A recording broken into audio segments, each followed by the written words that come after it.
Hey everybody, today we're reading the story of Lazarus in John chapter 11, and this has got to be one of the most moving stories in the Bible for me, because Jesus was far and heard the message that Lazarus was dying from his sisters, and he stayed where he was for 2 extra days, and that's partially significant because you think that Jesus would have ran to Lazarus and healed him. And that's what everyone was expecting. Everyone was expecting Jesus to come as soon as he heard and work his miracle power and make it so their brother didn't die.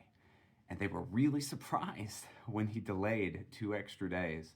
And when he decided to go back, his disciples warned him against it because he had almost been stoned to death the last time he was in Judea. And so he went back for Lazarus' sake, knowing that he had already died and that 2 days delay was what it took for him to die.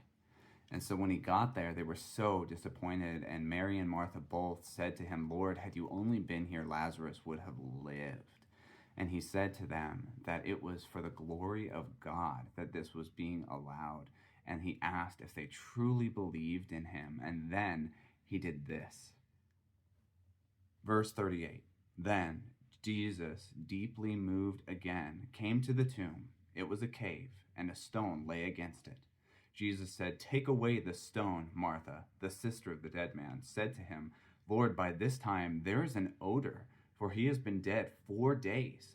Jesus said to her, 'Did I not tell you? If you believed, you would see the glory of God.'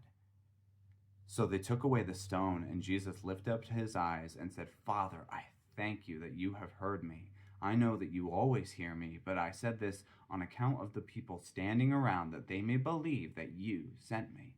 When he had said these things, he cried out in a loud voice, 'Lazarus, come out!'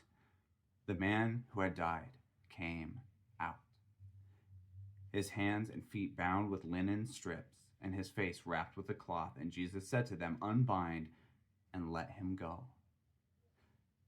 Jesus waited until he had died, and he waited until it had been 4 days, because in the Jewish custom, the spirit left the body in the tomb after 3 days, which is also the significance of Christ rising again in 3 days while his spirit was still over his body in the Jewish lore, so to speak. But the amazing thing about this is that sometimes God lets everything fall apart and our expectations completely perish before he comes in and saves the day. Sometimes he lets everything get so bad that by no other way than the miraculous power of God can it be turned around. So wherever you are in life, believe in Jesus, because he's got you.